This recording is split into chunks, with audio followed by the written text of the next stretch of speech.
اس دنیا میں جا کے مجھے بھول گئے یا مجھے یاد رکھا. اب سائنس کا ٹاپک چونکہ مذہب نہیں ہے تو اس لیے انہوں نے اس ساری تقریر کو ہڑپ کرنے کے لیے, یہ ایسے ہوتا ہے نا عدالت میں آپ نے کیس کیا کہ وسیم یا کوئی ایسا نام مارکیٹ میں لائیں جو کسی کا ہو نہیں, کہ پھر وسیم صاحب ناراض ہوں گے, کبھی ستار کا نام لیتا ہوں, ایسا نام جو مارکیٹ, سبکتگین بہت کم چلتا ہے نا. آپ نے کیا کیا, آپ نے سبکتگین پہ کیس کیا کہ اس نے میرے ماموں کو اللہ نہ کرے یا کسی کو قتل کیا اس نے. تو اکثر وکیل کیا کرتے ہیں, وہ یہ کر دیتے ہیں کہ اس کے پرانی ڈیٹ پہ جہازوں کی ٹکٹ لے کے, پاسپورٹ ویزا لے کے یہ ثابت کر دیتے ہیں کہ یہ بندہ فلاں تاریخ کو امریکہ میں تھا, یہاں پر بولو تھا ہی. اب کیس قابل سماعت ہی نہیں رہتا. کیا خیال ہے بھائی, بندہ یہاں تھا نہیں, بندہ مرا ادھر انڈا موڑ پہ ہے یا ادھر یہ کون سی جگہ سخی حسن پہ ہے, اور جس پہ الزام لگایا جا رہا ہے وہ مارکیٹ میں تھا ہی نہیں, یا ڈیتھ سرٹیفکیٹ بنا دیا, یہ تو اس سے پہلے مر چکا تھا. کیا خیال ہے. تو اب سارے سوالات جج نے جو تفتیش کرنی تھی, اچھا اس کو لے کر آؤ, اس سے کراس کوشچن کرو, گواہوں کو لے کر آؤ, یہ تحقیق کہ اس نے کیا بھی ہے کہ نہیں کیا, یہ تمام تحقیق کے دروازے جج کے لیے کیا ہو گئے, بند ہو گئے. بالکل یہی کام یہاں پر ہوا ہے. آپ نے کہا کہ خدا ہے ہی نہیں, یہ کائنات آٹومیٹیکلی خود سے بنی ہے, ایک مفروضہ آپ نے گڑھ لیا. اب جب خدا ہی نہیں ہے تو رسول بھی نہیں ہے, رسول تو خدا کے نمائندے ہوتے ہیں نا. کچھ بھی نہیں ہے تو نہ موت کے بعد زندگی ہے, بس ایسے آٹومیٹیکلی ہے. تو انسان میں اور کٹے میں کوئی فرق.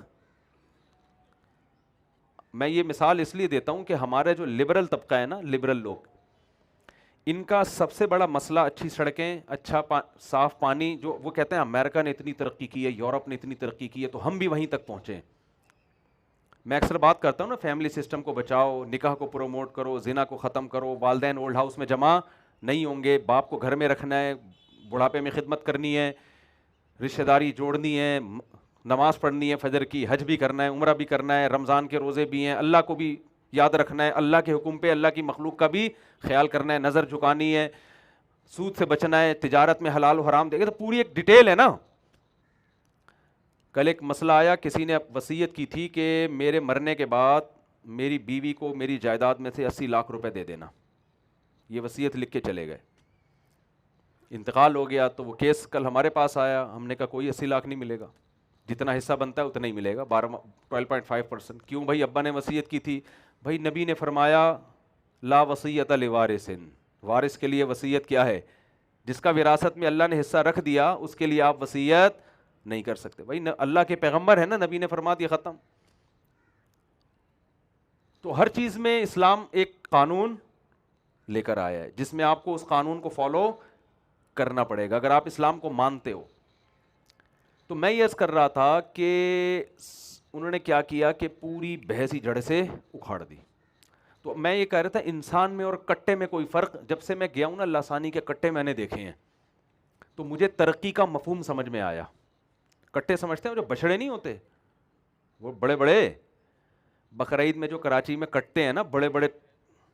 تو یہ جو مادی ترقی ہے نا, صرف اور صرف مادی ترقی, اس ترقی کی ڈیفینیشن یہی ہے, اچھا کھائے, اچھا پہنے, علاج کی اچھی سہولت ہو, یہی ہے نا بھئی, یورپ میں یہی تو ہے. باقی خدا کیا کہتا ہے, توحید کیا ہے, رمضان کیا ہے, اللہ کیا ہے, وہ ایک طرف وہ مذہب, ہر ایک اپنا ذاتی نجی معاملہ ہے, پرسنل. اچھا انسان کی ڈیفینیشن میں یہ چیزیں داخل ہی نہیں. اچھا انسان سے کہتے ہیں تھینک یو سے بات شروع کرے, تھینک یو پہ بات ختم کرے, کسی کا دل نہ دکھائے, بس 2-4 چیزیں جو مینر سے جن کا تعلق ہے, بس وہ چیزیں. آپ جائیں لاسانی اور دل پسند کے فارم ہاؤس جائیں, میں کہتا ہوں بیل زیادہ ترقی کر رہے ہیں وہاں پہ, خوراک اچھی. میں نے خود دیکھا ہے, دیسی گھی کے میں نے ویڈیو بنا کے اپنے چینل ہے میرا مفتی طارق مسعود اسپیچز کے نام سے, آپ دیکھیں اس پہ اتنے بڑے بڑے دیسی گھی کے نوالے بنا بنا کے ان بیلوں کو صبح صبح کھلائے جاتے ہیں, ہضم کرنے کے لیے پھر چورن کھلایا جاتا ہے. ایسی پروٹین سے بھری ہوئی خوراک آج میں اور آپ نہیں کھا رہے ہیں. ہمارے ہاں کرونا کی ویکسین کے نام پہ بہت حکومت عاجز آ گئی ہے, ابھی تک ویکسینیشن کا عمل مکمل نہیں ہوا. ان بیلوں میں جتنی بیماریوں کا امکان 100 سال بعد بھی ہو سکتا ہے نا, اس کی بھی ویکسین ان کی بولو نا. وہ بھی, اس کی بھی ویکسین ہو چکی ہے ان کی. سمجھ رہے کہ نہیں سمجھ رہے؟ السلام علیکم, کیا حال ہے؟ تو ان کی وہ بھی ویکسین ہو چکی ہے. نیچے ان کو جو رہنے کا ہے وہ ایسی بھالو مٹی جو ہمارے لیے کارپیٹ کا کام, یعنی ہمارا ایسے جیسے کارپیٹ, ایگزاسٹ فین ہے. اور ان بیلوں کو جو پالا جا رہا ہے اس میں ٹیمپریچر کو بھی بہترین مینٹین رکھا جا رہا ہے. گرمیوں میں اے سی ہوتا ہے اور سردیوں میں ہیٹر کا انتظام ہے. میرا بھانجا میرے ساتھ گیا تھا, اتنا دبلا پتلا سا, میں نے کہا یار اس کو بھی باندھ لو, بتاؤ ہر مہینے کے پیسے کتنے لو. کیا خیال ہے بھائی؟ اگر یہ آپ یہ حساب اس کے ساتھ ہو جائے, سبحان اللہ. تو آپ مجھے بتاؤ, جانوروں کے لحاظ سے وہ کٹے ترقی کی عروج پر ہیں یا نہیں ہیں؟ تو یہ ہے آج کی دنیا میں ترقی کی ڈیفینیشن. تو اگر آپ اچھا کھا رہے ہو, اگر آپ اچھا پہن رہے ہو, اگر آپ کا لائف اسٹائل اچھا ہے, آپ رہتے ہو اچھے گھر میں, اور آپ کی خوراک بھی اچھی ہے, آپ کی بیماریوں کا, ان کی بیماریوں کا فوراً علاج ہوتا ہے. ذرا سا بھی کوئی مسئلہ ہو فوراً, تو آپ کے علاج بھی فری ہے. اس کو اگر آپ ترقی سمجھ رہے ہو تو آپ میں اور کٹے میں, لاسانی کے کٹوں میں کوئی فرق, بولو بھائی, نہیں ہے. تو قرآن جو کہتا ہے نا, جو مقصد حیات ہے جس کے لیے پیدا کیا گیا ہے, وہ کٹا بننا نہیں ہے. لِيَبْلُوَكُمْ أَيُّكُمْ أَحْسَنُ عَمَلًا, اللہ تمہیں آزما رہا ہے تم میں عمل کے لحاظ سے اچھا کون ہے. تو جو عمل کے لحاظ سے اچھا ہے وہ کٹے جیسا نہ بھی ہو, وہ باریک دبلا پتلا بھوکا رہ رہ کے اس کی ہڈیاں کمر سے لگ گئی ہوں, پیٹ کمر سے لگ گیا ہو, اللہ کی نظر میں وہ اچھا ہے. اور جو کھا کھا کے اتنا موٹا مستنڈا ہو گیا اور ترقی کی انتہا کو پہنچا ہوا, اگر وہ عمل کے لحاظ سے اچھا نہیں ہے تو اللہ کی نظر میں وہ کامیاب انسان نہیں ہے, کیونکہ مقصد حیات سے ہٹا ہوا ہے وہ.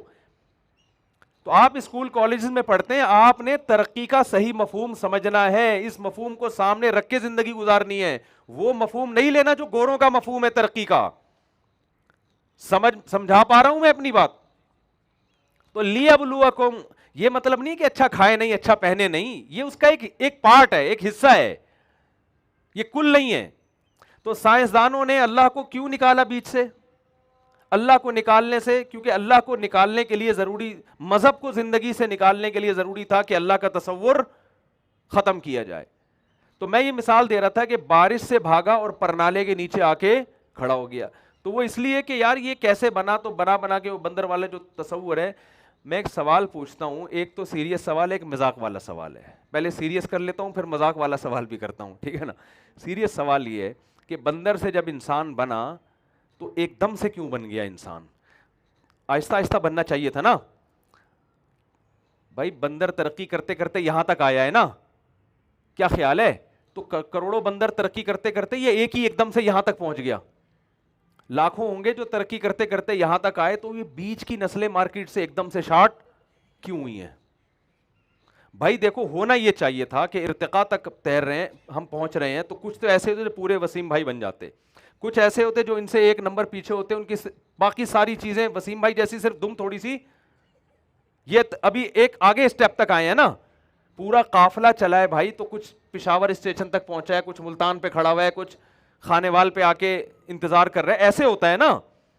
یہ کیسی ترقی ہے کہ یار بندر بھی موجود ہے اور انسان بھی موجود ہے, درمیان میں جو لاکھوں کروڑوں سال کے گیپ میں جو مخلوق آئی تھی وہ مارکیٹ سے ایسی شارٹ ہوئی ہے کہ وہ کسی کو ملنے کا نام نہیں لے رہی. یہ تو اس سے تو آدم کا مٹی سے بننا زیادہ آسان ہے بنسبت بندر سے انسان کا بن جانا.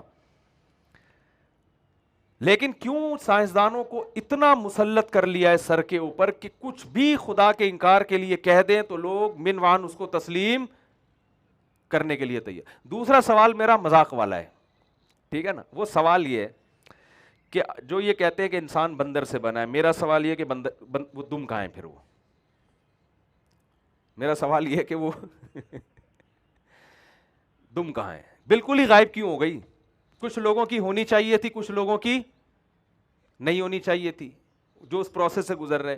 میں سائنسدانوں سے کہتا ہوں یا تو دم دو یا دم کے پیسے دو ہمیں, ٹھیک ہے نا. یا تو ہمیں دم چاہیے یا دم کے, وہ دم تم نے غائب